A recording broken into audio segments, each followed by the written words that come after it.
Hello, good evening, or good morning, or whatever time it happen to be. I am Mike Revels, and I am in the course CYB 610 500.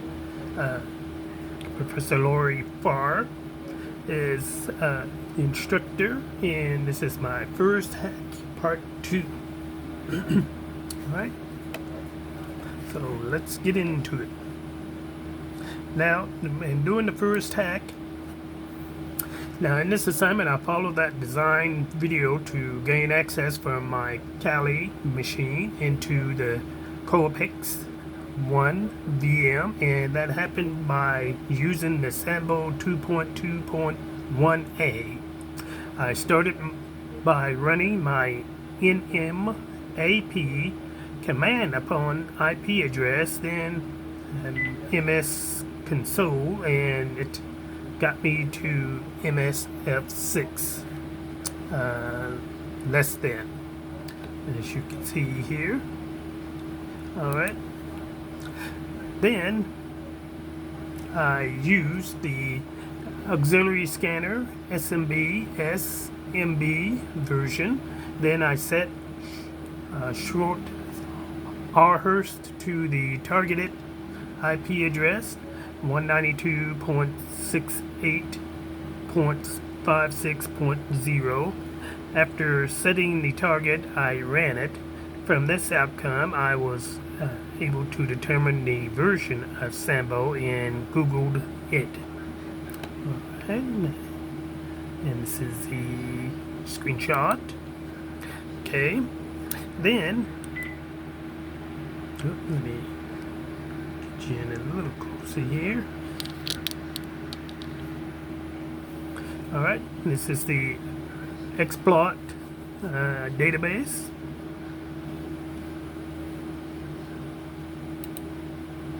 Now the code source, now I ran it from the website without downloading and copied the code, then pasted it into my root CMD, which is command prompt.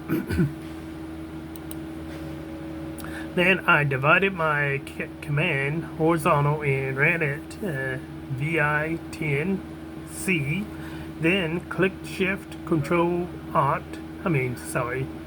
Then click Shift Control V to paste the copied code from the code source from the previous slide. After pasting the code, I ran gcc 10.c 10. After the outcome of the previous command, I decided to run /10b0, then 192.168.56.102. I chose the B for the command prompt, the platform, for the O for Linux, and the IP address of the target. Final step, gaining access. By letting a username and password, I was able to gain access into the machine, and this was my first hack.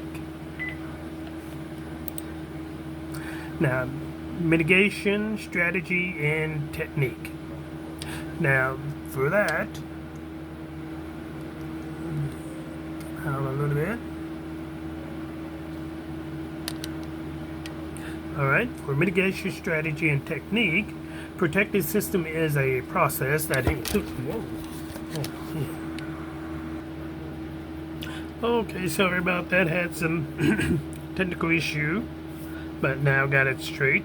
Alright, mitigation strategy and technique. Now, protected system is a process that includes multiple steps, such as a regular scanning and running high-level security solutions that scan all items of the infrastructure, looking for possible vulnerabilities that might compromise the system and pose a threat or a possible risk. Also, staying on top of patches and updates is a must, and when it comes to system readiness. Now, proper user privilege and access are authorities, giving the exact access authorization users that matches their positions and needs. Implement least privilege plan. Users can access only what he needs. And invest in user knowledge and enhance security awareness. Enhance the user to weakest link to the security chain, because continuous training leads to leads to better results and outcomes and develop healthy security habits. And you also enable IMA, identity access management, to ensure security. In the continue the mitigation and strategy and technique, you also want to monitor accounts and behaviors and report any suspicious activities. Also limit a full access to the lowest possible and monitor these accounts for unintentional mistakes that can lead to catastrophic consequences. You also announce a strict security policy to ban employees from voids or disclose any information or account credentials and information to non-employed personnel. Enforce MFAs and strong password patterns that change every 90 days and that will protect systems from possible malicious attacks, SQL injections. All right. Now the buffering overflow. It is one of the most common security vulnerabilities that can be used by attackers to gain unauthorized. Let me make sure this is done right. Okay, very good. It is one of the most common security vulnerabilities that can be used by attackers to gain unauthorized access to systems. The attackers take advantage of that coding error to exploit systems, hence the overflow can happen in multiple ways and for various reasons. Then that coding error allows that attacker to overwrite the execution path into the attacker's favor, and this is how he compromised the system. Now there are two types of buffer overflow attacks: stack-based and heap-based. Stack-based is the most common attack, which mainly depends on overflowing a buffer on the call stack, while the heap-based attack targets data in the open memory pool, like contrast 2023. Privilege escalation. This is a network attack that attackers find a weak point in a possible vulnerability that they can make it their first penetration point so they can get the access that they need into the system. From there, they will start escalating their privilege to access more information and get more sensitive information in possession. And the attacker depends on multiple vectors to perform this escalation, such as social engineering, misconfiguration or ports or firewalls, password exposure and login credentials, exploitations, and many more. There are horizontal and vertical privilege escalations. Horizontal means that the attacker take over another account and use it to expand his control base, while the vertical escalation means that the attacker is working on the same account to get more permission. Now, rootkit is a malicious software that is designed to gain unauthorized access to a network system or a computer or any type of software. A rootkit is a clandestine computer program designed to provide continued privileged access on a computer while actively hiding its presence, like Ver Code 2023. There are multiple types of rootkits that include rootkits, firewall rootkits, and memory rootkits. These software, when installed on a system that provide the attacker with a lot of tools and abilities, allowing him to penetrate this system, and the most important thing is remain undetected to the stage that is very difficult to get him removed from the system.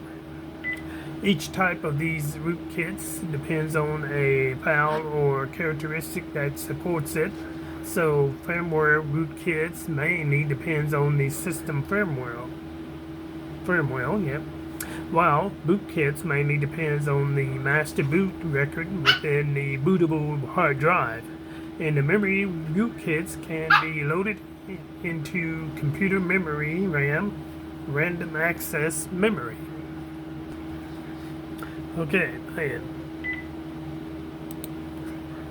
Now, Trojan horse virus, it's self-explanatory malware or virus that is matching the story of Troy. The malicious soldiers are hiding into the good gift. In simpler words, a malicious software is embedded in a good software that you install on your system with a good intention. Now, soon after the virus gets embedded into your system, it will start gaining access into your sensitive data and will be sent to the attacker, and your entire system will be compromised. There are multiple types of Trojan virus, such as backdoor Trojan, the fake antivirus Trojan, and remote access Trojan, and the exploit Trojan.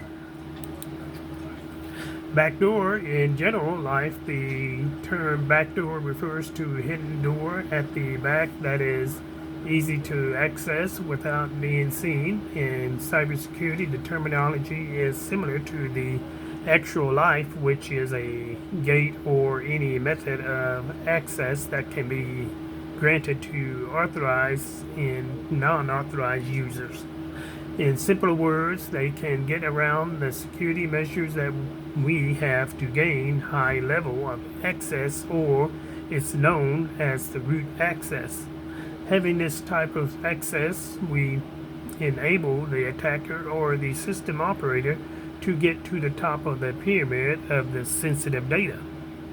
Now, backdoor can be a result of possible malware that's been embedded in an attacker, or it's built there by the software developer for certain purposes. A Trojan can be a classified backdoor malware. Viruses. A virus is a malicious software that is designed or coded to travel and transform between devices. Now, so this self-copying software can duplicate itself and spread into the system in order to damage the device and send data to attackers in order to gain unauthorized access into the system. Some viruses are programmed to damage the computer components as hardware, such as attacking the BIOS, uncut the power on the CPU fan that leads to CPU overheating, and it will indeed fry the motherboard. Some of them are designed to damage the software of the system by deleting files or hiding operating files from the hard drives. Some of them can duplicate and copy themselves into a massive amount of files to flood the network with traffic that will slow the system down and make it impossible to perform any activity. There are multiple examples of viruses such as worm, Trojan, ransomware, and many other types that are similar in goal and intention. Returning-oriented programming. It is also known as the ROP. It is a technique that is usually used to exploit any possible security vulnerabilities that happens as a result of memory corruption. This technique is no longer common and widely used because of the huge development in other exploits, technologies, and systems that were developed against it to mitigate the risk of exploitation. The good thing is to be mentioned that ROP is an advanced version of the stack smashing that mainly depends on the bug in the program, and that will later be used to redirect control flow back to the attacker.